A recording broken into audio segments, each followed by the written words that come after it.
کو کہنے لگے جی ہماری کتابوں سے دکھائیے کہ جناب زہرا پہ دروازہ گرا، ہماری کتابوں سے دکھائیے کہ جناب سیدہ زہرا کے ساتھ یہ ظلم و زیادتی ہوئی۔ جی ہم نے دکھا دی ان کو کتاب، کئی کتابیں دی، ان میں ایک بڑی مشہور کتاب ہے ابن قتیبہ دینوری کی کتاب الامامۃ و سیاست۔ اس کے پہلے ہی صفحوں پہ چوتھے نمبر صفحے کے اوپر پوری داستان لکھی ہے، کیف یبایع علی ابا بکر، کیسے حضرت علی نے بیعت کی، وہ پوری داستان ہے بیعت کیسے کی ہے، یعنی ان کے مطابق بیعت کا پورا قصہ۔ ایک دفعہ بھیجا، علی کو بلانے نہیں آئے، کہا میں نہیں آؤں گا، میں قرآن کی تفسیر لکھ رہا ہوں۔ دوسری دفعہ گروہ کو بھیجا، علی نہیں آئے۔ تیسری دفعہ گروہ کو بھیجا، علی نہیں آئے۔ چوتھی دفعہ کہا ہم خود لینے چلتے ہیں۔ جناب زہرا نے آ کے کہا میں علی کو باہر نہیں آنے دوں گی، انہوں نے کہا علی کو باہر بھیجو ورنہ ہم گھر میں گھس آئیں گے۔ بیوی نے فرمایا تمہیں یہ سب لکھا ہے، بڑا معتبر نام ہے ہمارے بھائیوں کا۔ بیوی نے فرمایا کہ تمہیں اندازہ نہیں ہے کہ تم کیا کہہ رہے ہو، یہ گھر کس کا ہے، تم گھر میں گھساؤ گے، اس گھر میں کون رہتا ہے تمہیں اندازہ ہے؟ کہ کوئی بھی رہتا ہو ہم گھر میں گھسائیں گے۔ اور اس کے بعد دروازے کو آگ لگائی گئی، کیونکہ بیوی کنڈی نہیں کھول رہی تھی، بیوی دروازہ نہیں کھول رہی تھی۔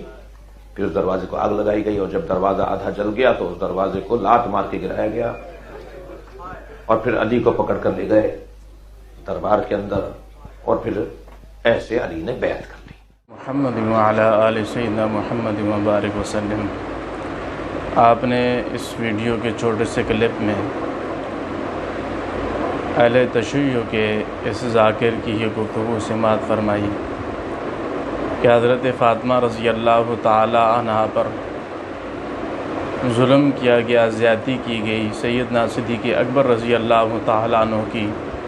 خلافت پر بیعت کروانے پر حضرت علی کو بھی زبردستی بیعت کروائی گئی، اور حضرت فاطمہ رضی اللہ تعالی عنہا کا گھر جلایا گیا، دروازہ گرایا گیا، جس سے بی بی کی پسلیاں ٹوٹیں۔ اِنَّ لِلَّهِ وَإِنَّ إِلَيْهِ رَاجِعُونَ۔ کفر، نقل کفر، نباشد، اس طرح کے واقعات اہل تشیع ذاکرین بڑے شد و مد کے ساتھ نشر کرتے ہیں اور ذکر کرتے ہیں، کیونکہ ان کا مقصد صرف و صرف آل رسول صلی اللہ علیہ وسلم اور اصحاب رسول صلی اللہ علیہ وسلم کے درمیان مناقشت، عداوت، بغض، دشمنی، نفرت کو ثابت کرنے کے لیے ہر طرح کا عذب آزمایا جاتا ہے۔ اور یہ موصوف اپنی اس موجودہ ویڈیو میں ایک آدمی کا نام لیتے ہیں جس کا نام ابن قتیبہ دینوری ہے، ان کی کتاب الامامۃ و سیاست کی۔ اس طرح کے واقعات ایسی بے سند کتابوں میں ہیں جن کے متعلق علماء نے لکھ دیا ہے کہ ان کتابوں کا کوئی اعتبار نہیں ہے۔ تو ان میں سے سب سے پہلے ہم لیں گے اس بات کو کہ حضرت فاطمہ رضی اللہ تعالی عنہا کا دروازہ گرایا، ان کی پسلیاں ٹوٹیں، ان کو سب شتم کیا گیا، مارا گیا، ظلم کیا گیا۔ تو یہ در پردہ حقیقت میں اصحاب پیغمبر حضرت عمر رضی اللہ تعالیٰ عنہ کی توہین و تنقیص کا پہلو نہیں نکلتا، بلکہ خود اہل بیت کی توہین، اہل بیت کی گستاخی کا پہلو نکلتا ہے۔ اس بات سے سوچئے سمجھیے کہ جگر گوشہ رسول حضرت فاطمہ رضی اللہ تعالیٰ عنہا نبی کریم صلی اللہ علیہ وسلم کی بیٹی کے ساتھ یہ معاملہ ہوتا، پھر باقی لوگ تو دور کے رہ گئے، لیکن سیدنا حضرت علی کرم اللہ وجہ اپنی آنکھوں سے سامنے ہوتا ہوا یہ واقعہ دیکھ رہے تھے۔ حالانکہ اگر کوئی چوڑا چمار بھی ہو، گیا گزرا ہوا آدمی بھی ہو، اس کی بیوی کے ساتھ یہ معاملہ کیا جائے تو وہ بھی مر مٹنے کے لیے تیار ہو جاتا ہے۔ اگر مقابلہ نہیں کر سکتا، مارنے کے قابل نہیں ہے تو مار ضرور کھاتا ہے، مرنا چاہتا ہے، یہ غیرت کا تقاضا ہوتا ہے۔ نعوذ باللہ من ذالک اہل تشیع مذہب کی بنیاد پر اگر دیکھا جائے تو استغفر اللہ، کفر نقل کفر نباشد کے تحت کہہ رہا ہوں، حضرت علی کرم اللہ وجہ کو کتنا بزدل اور ڈرپوک ثابت کرنے کی کوشش کی گئی ہے۔ واللہ ہم ایسا گمان بھی علی کے متعلق نہیں کر سکتے، ہم علی کے متعلق ایسا سوچ بھی نہیں سکتے کہ شیر میدان،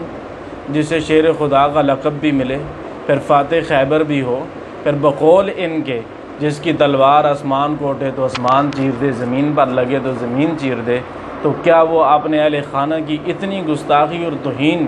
ہوتے دیکھ کر برداشت کر سکتا ہے؟ یہی بات ہے کہ ہم اس علی کو نہیں مانتے جس علی نے 24 سال تقیے میں نمازیں پڑھی ہوں، ہم اس علی کو نہیں مانتے جس علی کے سامنے اتنی ظلم اور زیادتی ان کے خانہ پرور کے ساتھ ہوئی ہو اور وہ خاموشی سے بیٹھے رہے ہوں، تماشا دیکھتے رہے ہوں۔ یہ شیعہ کا ہی کوئی بنایا ہوا علی ہے، ہمارا علی اتنا بزدل نہیں ہے، ہمارا علی فاتح خیبر ہے، ہمارا علی شیر خدا ہے، ہم اسی علی کو مانتے ہیں۔ بہرحال روایت کے متعلق عرض کرنی ہے کہ یہ جو کتاب الامامت و سیاست ابن قتیبہ کے متعلق ہے، ابن قتیبہ جو ہے یہ بسند عالم ہے، اور اسی طرح ایک عقد الفرید کے مؤلفین آدمی ہیں جن کا نام ابن عبد الرب ہے۔ اس طرح تاریخ الامم والملوک ابن تبری، جسے تاریخ تبری کے نام سے بھی مشہور ہے، ان کتابوں میں یہ واقعات موجود ہیں، لیکن ان کی سندوں کا کوئی اعتبار نہیں ہے۔ ابن قتیبہ جو ایک سنی عالم تھے، اب اس کے متعلق میں آپ حضرات سے بات کروں گا۔ ایک سنی تھے، ایک شیعہ تھے۔ جو سنی تھے ان کی تصنیفات مختلف الحدیث اور المعارف وغیرہ، اس کی دلیل میں آپ کو امام شاہ ولی اللہ رحمۃ اللہ علیہ کے خانوادہ سے شہادت پیش کروں گا کہ یہ تھا شیعہ جس نے یہ روایتیں ذکر کی ہیں۔ شاہ عبدالعزیز رحمۃ اللہ علیہ اپنی کتاب تحفہ اثنا عشریہ کے اندر لکھتے ہیں، صفحہ 95 پر فرماتے ہیں کہ ابن قتیبہ کے اس نام کے 2 راوی ہیں، ایک ابراہیم بن قتیبہ جو کٹر شیعہ ہے، اور دوسرا عبداللہ ابن مسلم قتیبہ جو اہل سنت میں سے ہے، اور کتاب المعارف انہی کی تصنیف ہے۔ آگے لکھا ہے ڈھیٹ پن ملاحظہ ہو کہ اس مذکورہ بالا راوسی نے بھی ایک کتاب لکھی اور اس کا نام بھی کتاب المعارف ہی رکھا تاکہ دونوں کتابوں میں اشتباہ پیدا ہو جائے۔ تو اب یہ ابن قتیبہ انہی کا ہے جو ہمارے کھاتے میں ڈالا جاتا ہے، حالانکہ ہمارا اس ابن قتیبہ کے ساتھ جو شیعہ ہے کسی طرح کا کوئی تعلق واسطہ نہیں ہے۔ اور اس طرح صاحب العقد الفرید کے متعلق علماء نے تصریح کر دی ہے، جیسا کہ ابن خلقان نے لکھا ہے اور کہا ہے کہ یہ اس نے ہر قسم کی روایات کو غلط اور صحیح سب کو جمع کر دیا ہے۔ اور اس طرح ابن کثیر نے کشف الظنون میں جلد دوم میں اس پر کلام کیا ہے کہ اس کے کلام سے اس کے شیعہ ہونے پر دلالت کرتا ہے، اس کا کلام ایسا ہے کہ اس کے شیعہ ہونے پر دلالت کرتا ہے۔ تو العقد الفرید جو جدید چھپ کر آئی ہے، اس کے چھپ کر آئی ہے تو اس کے مقدمہ میں تابعین کی طرف سے اس بزرگ کی پوزیشن بھی ذکر کرتے ہوئے یہ الفاظ درج ہیں وَهُوَ أَمْيَلُ إِلَى التَّشَيُّعِ، کہ یہ بھی شیعہ کی طرف زیادہ مائل تھا، یہ بھی شیعہ کی طرف مائل تھا، شیعہ ہی تھا۔ اور دوسری بات یہ ہے کہ بعض باسند کتب میں یہ واقعات پائے جاتے ہیں، لیکن وہ اسانید بھی عام طور پر مجروح ثابت ہوئی ہیں، ان کے راوی بھی کسی طرح کی جرح سے متون پائے گئے ہیں، ان کے اوپر بھی علماء اسماء اور رجال نے جرح کی ہے، ان کی روایت اور اسناد بھی ٹھیک نہیں ہے۔ پہلے اسی کو لیجئے تاریخ تبری کو، اس کے اندر یہ واقعہ جس کی سند سے لکھا گیا ہے، اس کی سند میں ان راویوں کو دروغ گو اور کذاب کہا گیا ہے، جیسے کہ ابن حمیدی جو تبری کا مروی عنہ ہے، اس کے متعلق علماء نے لکھا ہے کہ احذق بالکذب، کہ یہ تو بہت بڑا دروغ گو اور جھوٹا انسان تھا۔ اور اسی طرح اس کے متعلق یہ بھی لکھا گیا ہے کہ یہ شخص مقلب المتون والاسانید تھا، یہ اسانید اور متنوں کو بدلتا رہتا تھا، اپنی طرف سے گڑبڑ یہ لگائی رکھتا تھا۔ تو اب ایسے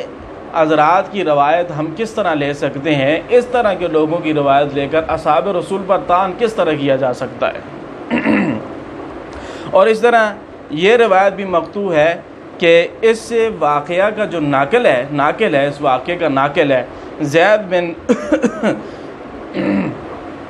کلیب خود واقعے میں موجود نہیں تھا۔ یہ زید بن کلیب راوی جو ہے یہ بھی مشکوک ہے، یہ بھی خود واقعے کے اندر موجود نہیں تھا، اور اس کو بھی کسی شخص نے بیان کیا ہے، وہ بیان کرنے والا کون ہے وہ کسی کو کوئی علم نہیں ہے۔ تو ایسی متعون اسانید اور ایسی جرح والے لوگ اور ایسے دروغگو اور جھوٹوں کی روایات کو لے کر اصحاب پیغمبر کے درمیان اور آل رسول اور آل رسول صلی اللہ علیہ وسلم اور اصحاب پیغمبر کے درمیان منافرت اور منافقت اور لڑائی اور بغض اور عداوت کو ثابت کرنا، یہ کہاں کا انصاف ہے؟ ٹھیک ہے، لیکن یہ اہل اسلام ہی سوچ سکتے ہیں کہ ایسی بات نہیں ہے۔ جن کا مقصد ہی کفر ہے، جن کا مقصد ہی پورے کے پورے دین کو مجروح کرنے کا ہے، ان کو ان چیزوں سے کیا غرض ہے؟ باقی جن روایات کی اسناد پر معمولی جرح ہے اس واقعے میں پائی جاتی ہے، یعنی معمولی جرح پائی جاتی ہے، ان میں بھی یہ خامی ہے کہ وہ روایات بھی مقطوع ہیں، روایت کے سند کے آخری راوی اور اس واقعہ اعضا کے درمیان جو ہے انقطاع زمانی پایا جاتا ہے۔ ابن ابی شیبہ اور ابن عبد البر وغیرہ کی روایات اسی نوعیت کی ہیں کہ انہوں نے اس طرح کی روایات کو جمع کر دیا ہے، ٹھیک ہے جی،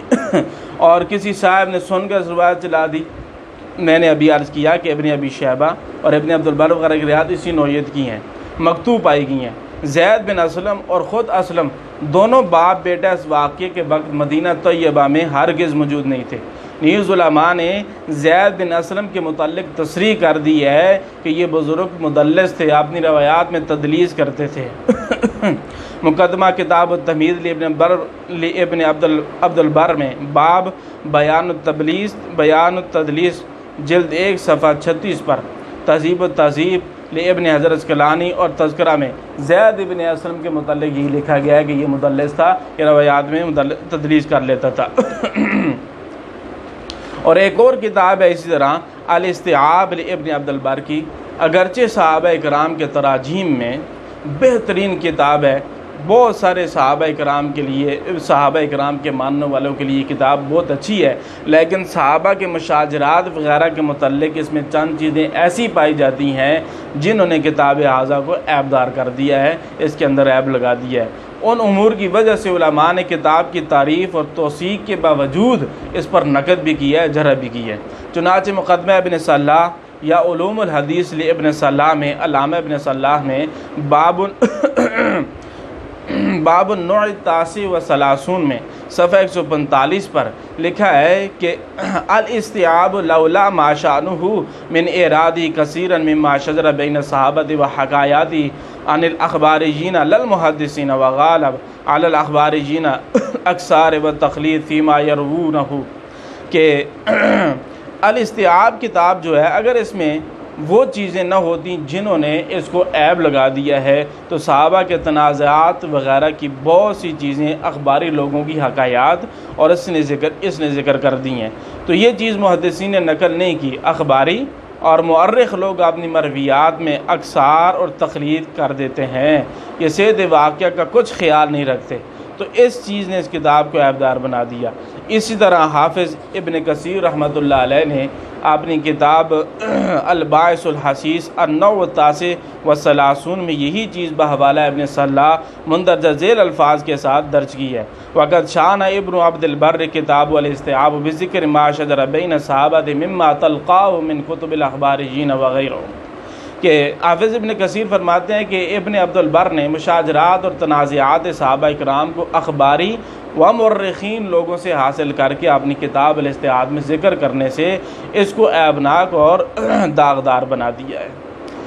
تو بھائی اس طرح حضرت علی رضی اللہ تعالیٰ عنہ کے فرمان سے بھی ہے کتاب، یہ آپ کے سامنے پیش کرتے ہیں تذکرۃ الحفاظ، یہ امام ذہبی رحمۃ اللہ علیہ کی کتاب ہے، اس کے صفحہ 15 پر ہے کہ حضرت علی کرم اللہ وجہہ ارشاد فرماتے ہیں کہ جو چیز بہتر ہو معروف ہو وہ لوگوں کو بیان کرو، اور جو ناپسند اور بری چیز ہو اس کو چھوڑ دو اور بیان نہ کرو۔ امام ذہبی رحمۃ اللہ علیہ کہتے ہیں فقط زجر امام علی رضی اللہ عنہ عن روایت المنکر وحث علی التحدیث بالمشہور وهذا اصل کبیر فی الکذب عن بعض الاشیاء اشیاء الواحیۃ والمنکرۃ من الاحادیث فی الفضائل والعقائد، کہ ایسی چیزوں کو فاضل جابی کہتے ہیں کہ ایسی نصیحت، حضرت علی نے نصیحت میں یہ فرمایا کہ ہم ناپسند چیزوں کو روایت کرنے سے روکتے ہیں، منع کرتے ہیں کہ ناپسندیدہ چیزیں روایات نہ کی جائیں، مشہور، معروف اور بہتر چیزوں کے نشر کرنے کی ترغیب دی جائے، واہیات اور بے اصل چیزوں کے پھیلانے سے روکنے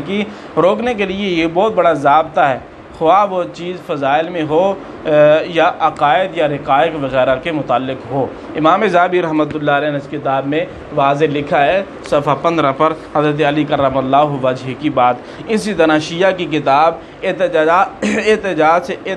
طبرسی میں